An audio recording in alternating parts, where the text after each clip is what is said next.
Hello everyone. तो battle through the haven के पिछले नोवेल पार्ट में हमने देखा था सबको ऐसा फील होता है जैसे हान रियलम अचानक से छुप गया हो। ये देखकर गुयुवान कहते हैं क्योंकि हान क्लान इस तरीके से एक्शन ले रहा है तो वो पूरे सेंट्रल प्लेस का दुश्मन बन चुका है और जैसे ही ये आंटी आंटी दाऊदी क्लास में ब्रेक थ्रू करेगा हम सबका काम खत्म हो जाएगा। इसी टाइम पर जुकुन वापस लौट के बोलते हैं ऐसी बात नहीं है कि सब कुछ खत्म हो गया हो और अगर आंटी आंटी दाऊदी क्लास में ब्रेक थ्रू कर सकता है तो फिर हम भी एक दाऊदी को क्रिएट कर सकते हैं। अब आगे जुकुन बोलते हैं क्या किसी ने भी हेवनली फ्लेम के रैंकिंग के फर्स्ट हेवनली फ्लेम के बारे में सुना है या फिर उसे देखा है। ये सुनकर हर एक बंदा सरप्राइज हो जाता है क्योंकि किसी ने भी ये फर्स्ट रैंक के हेवनली फ्लेम के बारे में नहीं सुना था। फिर जुकुन एक कहानी बताते हैं कि कैसे फर्स्ट रैंक के हेवनली फ्लेम का जन्म हुआ था। फिर कहानी सुनने के बाद सब डिसाइड करते हैं कि शोयान ही ये दाऊदी के इनहेरिटेंस को फॉलो करेगा, लेकिन किसी को पता नहीं होता आखिर ये बड़े से स्टैचू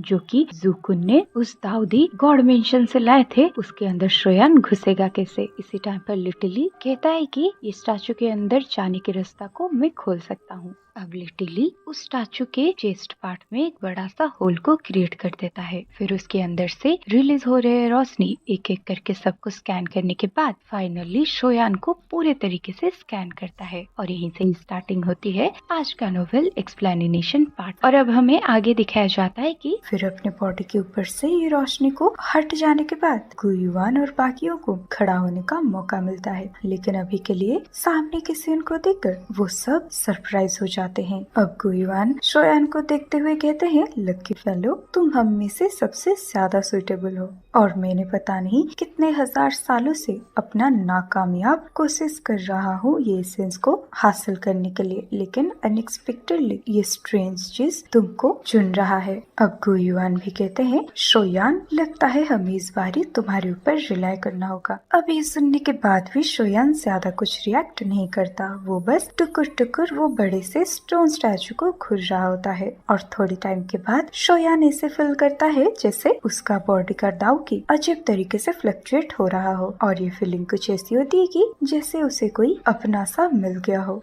फिर इस चीज के बारे में कुछ और टाइम तक सोचने के बाद शोयान की आंखें अचानक से ब्राइट हो जाती है। अब शोयान अचानक से कहता है ये हेवनली फ्लेम की दाव की है और अभी के लिए शोयान का बॉडी का जो दाव की होता है उसे फ्लेम मंत्रा का इस्तेमाल करके कई हेवनली फ्लेम को फॉलो करके बनाया गया है, जिसके वजह से इसकी कैरेक्टरिस्टिक ताओशी एंशिएंट गॉड से काफी ज्यादा सिमिलर होता है क्योंकि आखिरकार इनमें वो एक हेवनली फ्लेम थे। अब जब गुयुआन की आंखें वो लाइट पिलर को देखता है जो कि शोयान को ढक रहा है, वो भी काफी ज्यादा शॉक हो जाते हैं क्योंकि अभी के लिए वो एंशिएंट गॉड की दावकी के सामने वो भी खुद को संभाल नहीं पा रहे होते। अब गुयुआन दोबारा से कहते हैं शोयान, लगता है ताओशी एंशिएंट गॉड के इनहेरिटेंस ने तुम्हें चुना है क्योंकि एंशिएंट गॉड का इनहेरिटेंस अपने इनहेरिटर को खुद चूज करता है और कुछ टाइम पहले जिस तरीके से उस रोशनी की परत ने हम सबको रिजेक्ट किया है वो प्रूव है कि इसका सही हकदार तुम हो। अब गुयुआन के मुंह के बातों को सुनकर वहाँ पर प्रेजेंट हुआ हर एक इंसान काफी ज्यादा ईर्ष्या फील करता है शोयान से, लेकिन थोड़े सेकंड के बाद वो सब होश में आकर शोयान को कॉन्ग्रेचुलेट करने लगते हैं और वो लोग काफी खुश भी होते हैं क्योंकि अब उनके पास कोई ऐसा एक्सपर्ट है जो कि इन फ्यूचर दाऊदी क्लास में ब्रेक थ्रू करके उनको हेल्प कर सकता है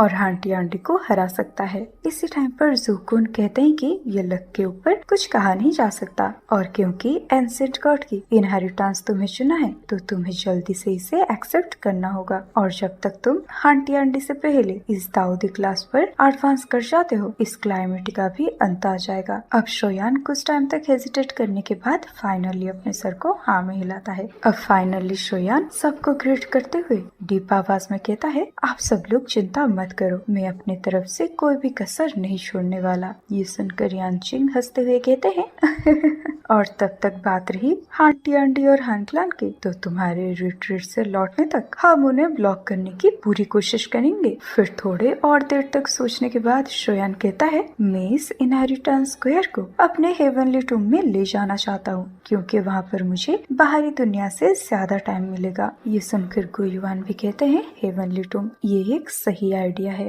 क्योंकि अगर उस जगह को बाहरी दुनिया से कंपेयर किया जाए तो समय का फ्लो वहाँ काफी धीमा है, जिसके चलते तुम्हें वहाँ पर एक्स्ट्रा टाइम मिल जाएगा खुद को ट्रेन करने का। अब जब हर एक चीज डिसाइड हो जाता है, शोयान भी अब ज्यादा लेट नहीं करता। वो अब अपने हाथों को वेव करते हुए कहता है, चलो अब चला जाए। ये बोलते ही शोयान आसमान में एक बहुत बड़ा स्पेशल क्रैक को अपीयर करता है। फिर वो किसी बड़े से बीस्ट की तरह अपने मुंह को खोल के ये पूरे स्क्वायर को निकल लेता है। अब जाते जाते शोयान अपनी उंगली को फ्लिकर करता है, जिसके चलते हमें एक जेड पीस को गुयुआन की तरफ आगे बढ़ते हुए दिख पाते हैं। फिर शोयान कहता है, अंकल गु, अगर अलायंस फाइट करने की हालत में नहीं रहता तो फिर ये जेड पीस को तोड़ देना, मैं इंस्टेंट ही रिट्रीट से बाहर आ जाऊंगा। ये सुनकर एल्डर गुयुआन काफी केयरफुल तरीके से उस जेड पीस को रिसीव करते हैं, क्योंकि जैसा श्रैन ने कहा है वैसा होना कोई इम्पॉसिबल बात नहीं है। फिर इधर गुयुआन कहते हैं, जूनर और बाकी सबको इसके बारे में मैं खुद खबर दे दूंगा, और अभी के लिए हम सब तुम्हारे ऊपर निर्भर कर रहे हैं। इसी टाइम पर बाकी के लोग भी शोयान की तरफ ग्रीट करते हुए सोचते हैं, अगर शोयान सक्सेड होता है तो हम सब भी सफल हो जाएंगे, लेकिन अगर शोयान फेलियर होता है तो हम सब का खैर नहीं।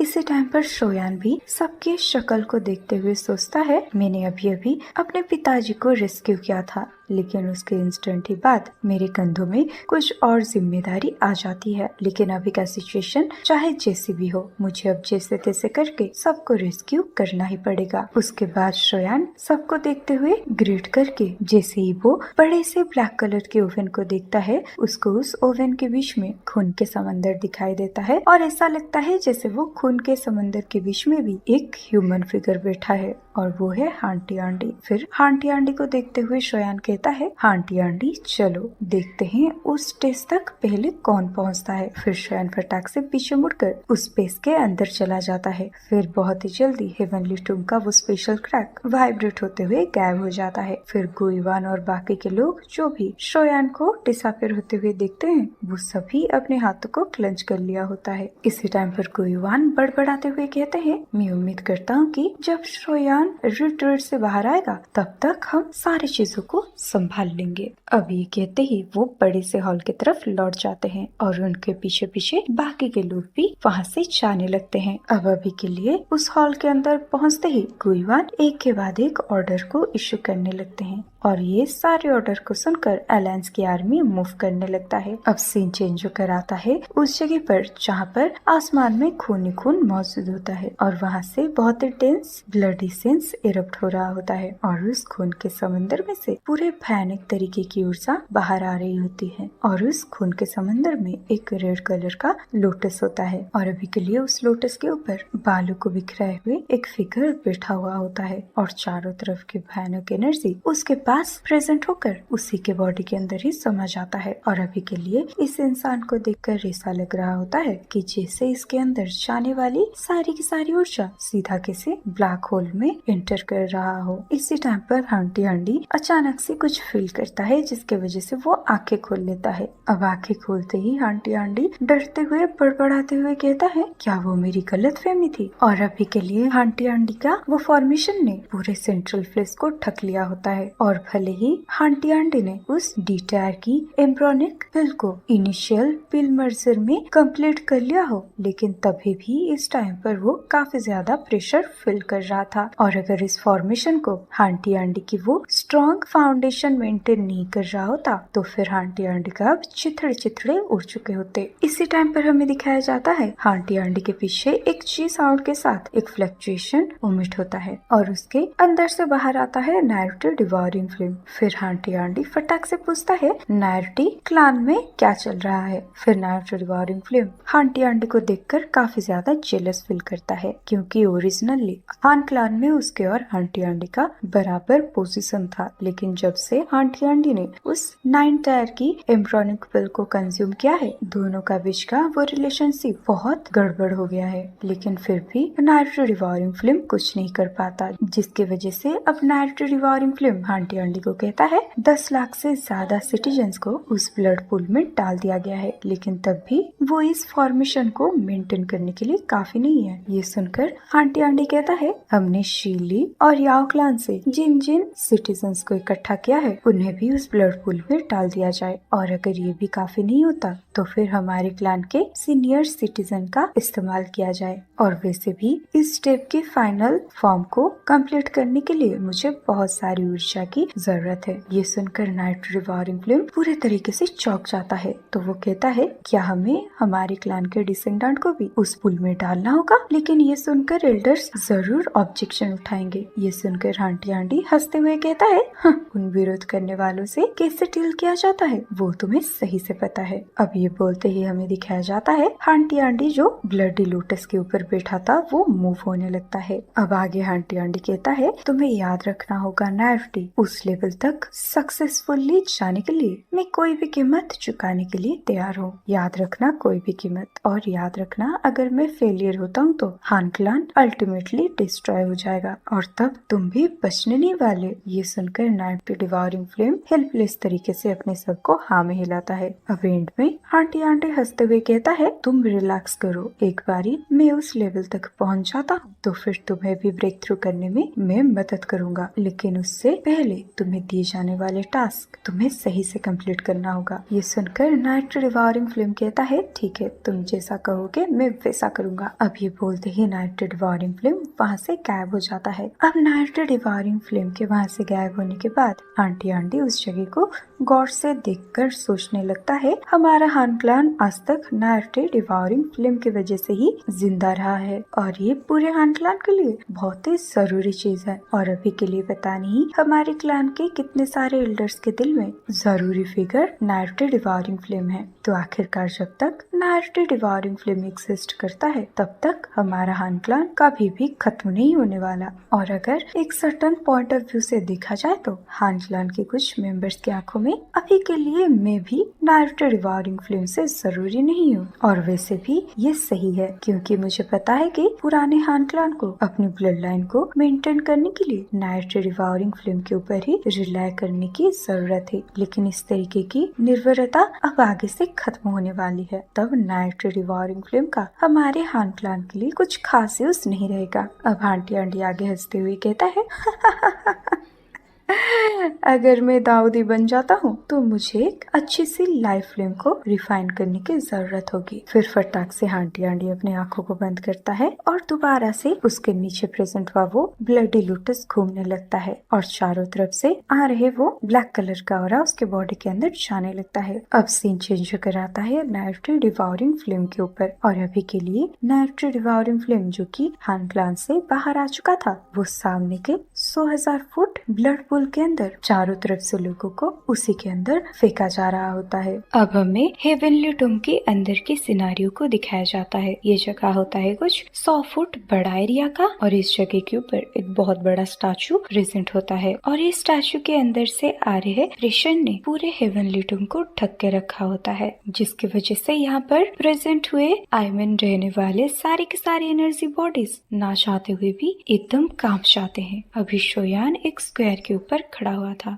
और उसके आंखें अपने सामने के वो बड़े से मूर्ति को देख रहा होता है। अब एक गहरी सांस लेने के बाद शोयान रेस्पेक्टफुल तरीके से ये स्टैचू को ग्रीट करता है, फिर उसका शरीर धीरे से हवा में उड़ने लगता है। अब वो फाइनली जाके पॉज होता है उस मूर्ति के सीने के सामने। अब शोयान की नजरें जाती है सामने प्रेजेंट हुआ होल के तरफ, जिससे लिटरली ने उस स्टैचू के चेस्ट में क्रिएट किया था। अब मूर्ति के अंदर जा रहे इस रास्ते में में पानी जैसा रिपल्स फ्लो कर रहे होते हैं और ये दिखने में भले ही कमजोर हों, लेकिन शोयान इन्हें बिल्कुल भी अंडर एस्टिमेट नहीं करता। ऐसा इसलिए क्योंकि उसके अंदर से बाहर आने वाले हल्के से लाइट ने गुयुवान और जुकुन जैसे एक्सपर्ट्स को घुटने पर ला दिया था। अब स्टंट ही लिटरली शोयान के कंधे में अपीयर होकर अपने रूप को बदल के शोयान को रैप कर लेता है। अब शोयान कहता है हार या जीत इसका फैसला अब होगा। उसके बाद शोयान के फेस में हम एक डिटरमाइंड एक्सप्रेशन को देख सकते हैं। अब बिना हेजिटेट करे शोयान के कदम उस होल के अंदर चले जाते हैं। अब जब शोयान ये हल्की सी रोशनी के अंदर एंटर करता है, उसको साफ तौर पे